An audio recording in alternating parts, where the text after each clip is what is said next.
Muy buenas a todos, mi nombre es Dencianel Ramírez Funes, soy estudiante de la carrera de Ingeniería Eléctrica Industrial en la Universidad Nacional Autónoma de Honduras en el Valle de Sura.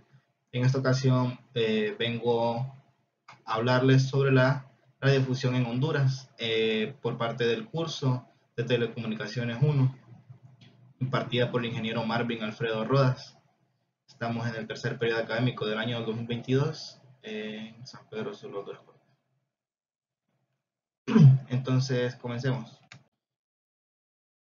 Como manera de introducción, los servicios de radiodifusión comprenden el de radiodifusión sonora de amplitud modulada, lo que es en AM o radio AM, y radiodifusión sonora en frecuencia modulada, FM, y el servicio de radiodifusión por televisión. Estos servicios operan mediante un transmisor que transmite las señales que llegan hasta los aparatos receptores que la población recibe, donde la población recibe los contenidos, o sea, la información se emite a través de aparatos transmisores y nuestros receptores, en nuestro caso ya actuales, como ya sean los radios, los televisores o los celulares, donde recibimos la información. Se trata de una comunicación de un solo sentido y modelo de negocio, que es fundamental venta de espacios publicitarios dentro de la programación, la cual es vista escuchada por los televidentes y los radioescuchas. O sea, se da bastante lo que es el negocio de la publicidad, ya que por medio de videos coloridos que llaman la atención del consumidor ofrecen productos y así se va sosteniendo el medio. Entonces, también podemos agregar de manera de introducción que desde que Guillermo Marconi estableció las primeras comunicaciones radiales a principios del siglo XX, estas atrajeron a la población, eh, atrajeron lo que es la atención, ¿verdad?, de la población, pero fue hasta las décadas de los 40 y 50 que los servicios de radiodifusión se masificaron, convirtiéndose en uno de los medios de comunicación más utilizados por parte de la población. Por esta razón, en la actualidad, constituyen más del 70% de inversiones en publicidad que realizan los anunciantes, dejando menos del 30% el resto de los medios comunes, ya sea el Internet, la prensa o otros escritos. Entonces, también las nuevas tecnologías como el Internet y los teléfonos móviles han ganado terreno en cuanto al uso por parte de la población, pero los medios de radiodifusión sonora y televisiva representan todavía una mayoría. O sea, aún con lo que ha avanzado el Internet y los teléfonos, la tecnología celular, aún lo que es la radiodifusión permanece por sobre estas otras tecnologías. Bueno, vamos a hablar sobre algunas características de la radiodifusión en Honduras. Tenemos el servicio de radiodifusión sonora en amplitud modulada y el servicio de radiodifusión sonora en frecuencia modulada. Estos dos vamos a partir con lo que es el servicio de radiodifusión sonora en amplitud modulada. En el año de 1928, la emisora HRB, La Voz del Trópico, la primera estación de radio en Honduras, utilizó el servicio de radiodifusión sonora en amplitud modulada. Este servicio transmite la señal utilizando la ionosfera, que es la parte de la atmósfera terrestre ionizada permanentemente debido a la radiación solar. Los rangos de operación son de 530 kHz a 1605 kHz. Utiliza potencias elevadas de transmisión y antenas de gran altura, como de 50 a 150 metros. Permite cubrir grandes zonas independientemente de la geografía o la banda del aire. Debido a que su ancho de banda es limitado, 16 km, sus transmisiones se utilizan principalmente para la voz humana, ya que la música se emite a un rango más amplio de frecuencia. Este servicio tuvo un gran auge durante las primeras 5 décadas de la radio, pero después la radiodifusión sonora de frecuencia modulada se volvió más popular. Ya vamos a ver por qué. Entonces, en principio, lo que es aquí en Honduras también se utilizaba lo que es la radiodifusión por amplitud modulada, o sea, la información para poderla transmitir debe ser modulada, ¿verdad? Como ya sabemos. Entonces, y la técnica que utilizaban era la amplitud modulada, que lo que hacemos es variar la frecuencia, perdón, variar la amplitud de nuestra información. Con el modulador le agregamos una onda portadora que varía la amplitud y esta logra modificar la información de tal manera que pueda viajar más lejos. Pero esto tiene sus porque aquí recibe mayor interferencia, ya que estamos modificando la amplitud de la información. Entonces es proclive a mayor introducción de interferencia y lo que es ruido a la información. Pero eso se logra reparar con una nueva técnica que es la de servicio de reproducción sonora en frecuencia modulada. La cobertura de este servicio depende de la altura del punto de transmisión y la potencia de transmisión. Su rango de frecuencia es de 88 a 108 MHz y su ancha de banda es de 200 kHz, lo que le permite transmitir música en modo estereofónico, o sea, por dos canales. Adicionalmente, su expansión fue acompañada con el surgimiento de la electrónica de estado sólido, lo que permite receptores más pequeños, así como receptores portátiles. Estas características permitieron que superara su competencia lo que es la AM. Otra característica es que las inversiones necesarias para una estación de FM son mucho menores en comparación a una AM y, y básicamente tenemos la misma potencia. Vamos a hablar sobre los principales operadores de radiodifusión. Tenemos, en cuanto a los principales operadores del mercado de radiodifusión, se seleccionaron los que cuentan con más de 3 estaciones, así como los que operan en más de una zona de radiodifusión. Entonces tenemos divididos en 3 grupos, pues los operadores de radiodifusión por televisión, los de frecuencia FM y los operadores que utilizan la radiodifusión de amplitud modulada.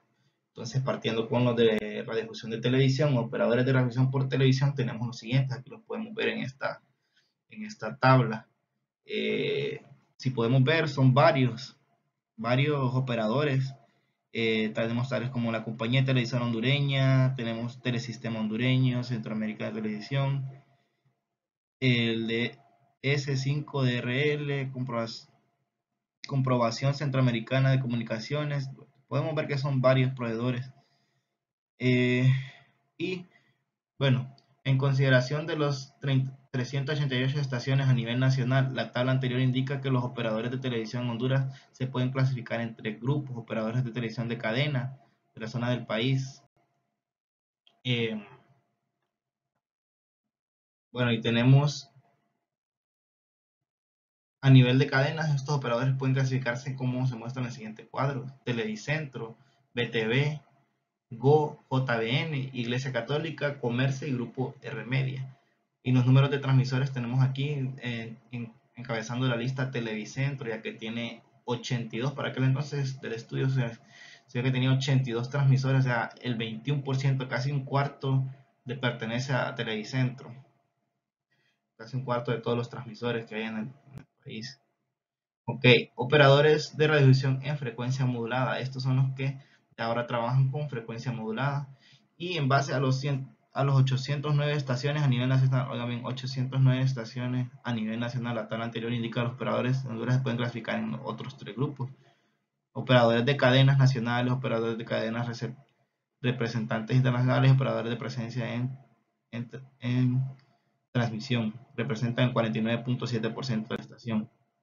Operadores de radiodifusión en amplitud AM. Considerando, bueno, antes vimos los FM y ahora tenemos los AM, son mucho más, si se fijan es muy pocos, son más pocos. Teníamos unas grandes listas de hasta 20 operadores que ahora pues se reducen, miren. Entonces, considerando son 260 estaciones a nivel nacional.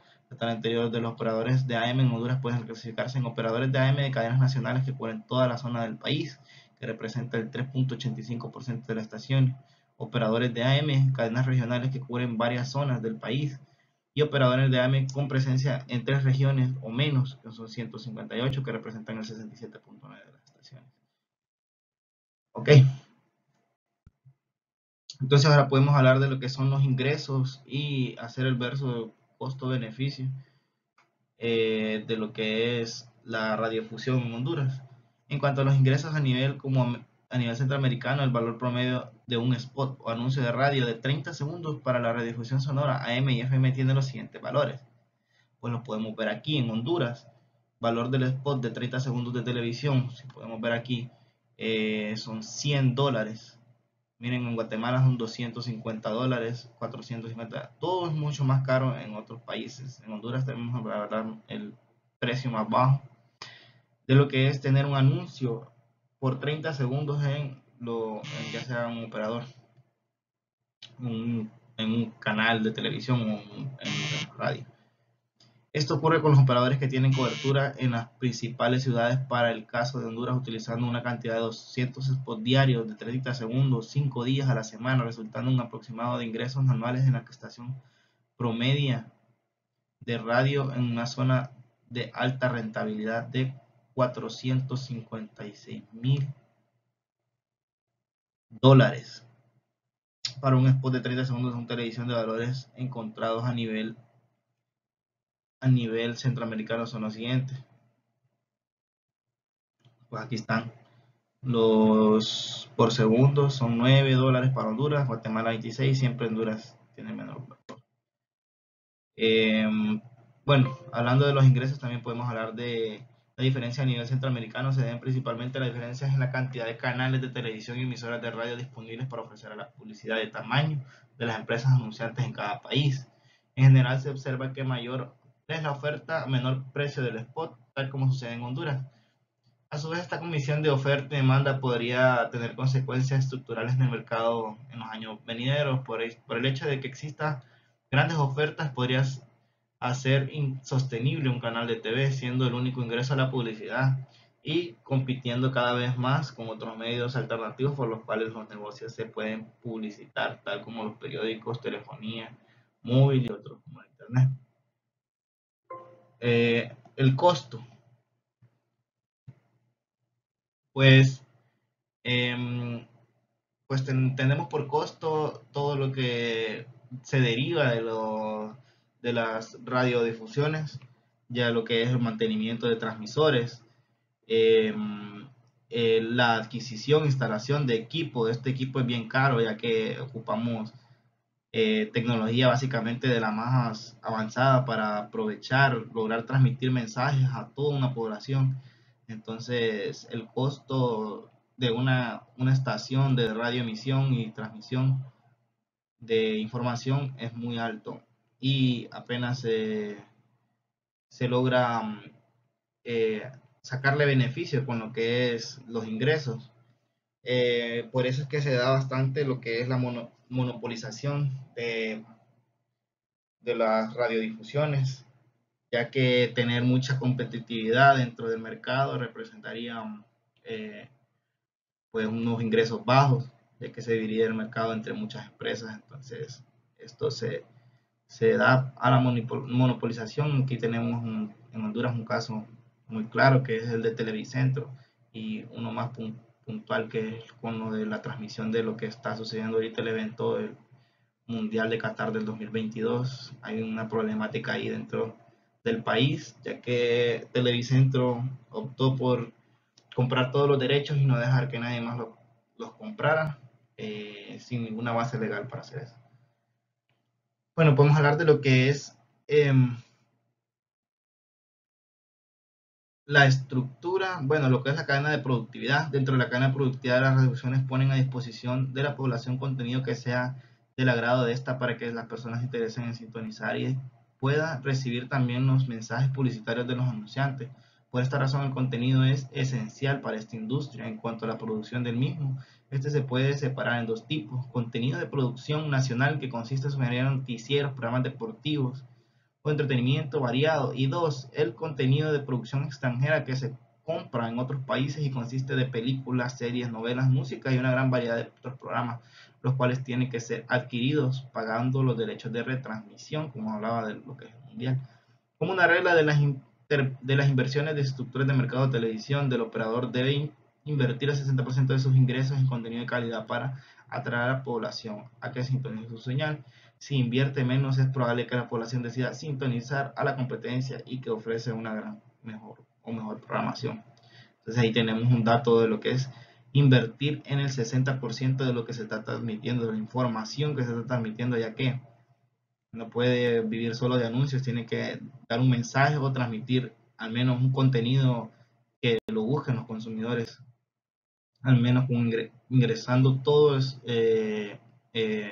lo que es un monto de dinero del 60% de todos los ingresos. Tenemos lo que es la estructura del mercado. Un mercado relevante se compone de un producto, un conjunto de productos y una zona geográfica en la que se vende.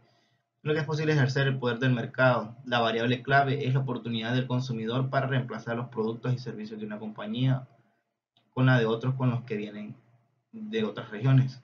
La definición de mercado relevante implica un análisis destinado a identificar las limitaciones competitivas capaces de limitar el poder de mercado de la empresa o empresas de objeto de investigación. La prueba más conocida utilizada para llevar a cabo este tipo de análisis es la prueba SSNIP, que es Small But Significant Non-Transitory Increase in Price. Eh, bueno, traduciendo sus siglas en inglés, también llamada la prueba del monopolio hipotético. El principio de la prueba es que el nivel de la situación entre dos productos es tan alto que se pueden incluir en el mismo mercado de referencia, midiendo la rentabilidad de subir el precio de uno de los dos productos de manera continua y prolongando para un monopolio hipotético. O sea, es modelar un monopolio básicamente para ver qué tan rentable es. En el caso de los mercados aquí estudiados, se requiere un especial análisis para tratarse de mercados como dados los consumidores diferentes en donde tenemos el caso de la TV abierta o los televidentes y negocios que se publicitan. Y en el caso de la radiodifusión se tienen a los radioescuchas y también a los negocios que se publicitan. Ambos mercados se caracterizan por contar con externalidades positivas de red, lo que implica que la presencia masiva de uno de los consumidores en el mercado atrae la presencia del otro, o lo que normalmente causa que la estrategia de las empresas que brindan estos servicios giren en torno a extraer masivamente y así posible subsidiar el servicio de uno de los consumidores con el fin de atraer al otro, el, el que pagará el servicio y generará los ingresos y rentabilidad del radiodifusor. Ahora vamos a hablar de algunas barreras que se dan en la competencia. Tenemos tres puntos de partida grandes de los cuales podemos hablar: son las barreras naturales o estructurales, barreras económicas y las barreras legales. Comenzando con las barreras naturales o estructurales, pues relacionadas al propio funcionamiento del sector, aquí nos encontramos en el tema de poseer un espectro radioeléctrico y todo lo que conlleva adquirirlo, los procesos legales que hay que cumplir y el hecho de que por ser escasas cada vez más y más caro en la actualidad.